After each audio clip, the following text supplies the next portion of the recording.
ما تنتين كدونا سفر كان ولا يوم دقمة ويجد الحمد لله وياي وجدت سفرك مايكا كوبنت سدادي بوقت deegaanada koonfur galbeed dhamaantiyo bariyaga dambe wari maraanay degmooyinka soolinka qoordala xaalada guud ee ku jirta degmada gaar ahaan ciidamada booliiska gaarka ee dawlad goboleedka koonfur galbeed iyo xooga dalka kasoo deegaanada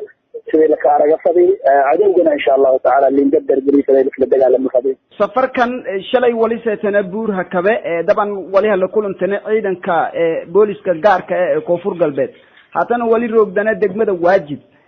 marka ciidamada may ku la hadalahay tan maadaama walgalna dhawaan uu ka baaqi madaxweynaha jamhuuriyadda federaalka ee Soomaaliya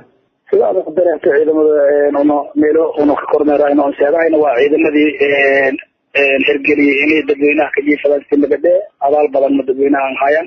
oo wali kula hadalay inay wali qodobada ma hadlano wali dhammaan nasiyo ka dhameystir fadlan insha Allah taala ya kula hadalay ilaahay idin sheeg wali ma rajeynayni cadawga ku adkaado lagu tirtirgay deegaanada koonfur galbeed dhamaantii walgalada isan wadan qorshayo iyina haanu la kufro wadooyinka ee gobolka Boqol insha Allah wali rajeynaa ilaahay idin sheeg dhamaan deegaanada koonfur galbeed in cadawga ku adkaado ciidamada dadaal badan muujiyeen wali la dagaalameen kooxda khawaarijta iyo nafti oo horeysay ummadun badbaadiyay iyo diishoondeedii insha Allah taala unan wali karaankana in ciidamadaas oo deersino hadii anaga tasaanid hadii anaga logistic inta Allah qorsheeyaan kuwiin kaaso tidina karim wali rajeena cadawga meel walba soo la ku adkaado rajeeyaan insha Allah gobolka Boqol markii la ku hadalo degmooyin ay inta badan minis gudub koran dawladda koonfur galbeed may qorsheen ku degan armawas sida la dareemta Soomaalida dhamaantiiba inta badan shishal irinta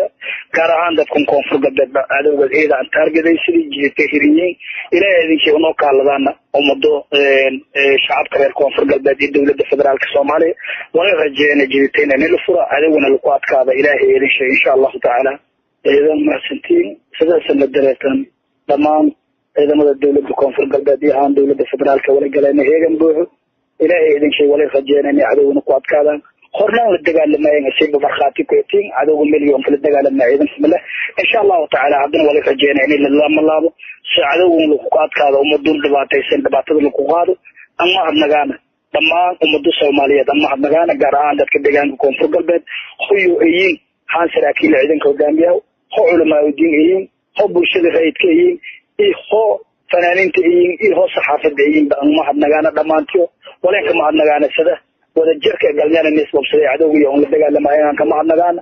eediyada ama istingalana oo insha Allah taala wali karaan kana in reebada doono ciidamadana dhamaantiyo insha Allah taala howlgal bilaaween ilaahay idin sheeg waan wali rajeena kan howlgalku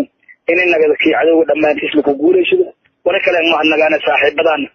diniga cirka ku duqeeyahay cadawga doon wali lama eeda ma santiin insha Allah ciidamada wali rajeena inay ku qayb qaadaan infantryga cadawgana ku adkaadaan rajeena insha Allah baya anka dambeyntii bulshada oo ku koodhugun sidaayay idaacada warsan ma in sheegay lahayd bulshada oo dhugun sidaayay raadiyo warsan wali laha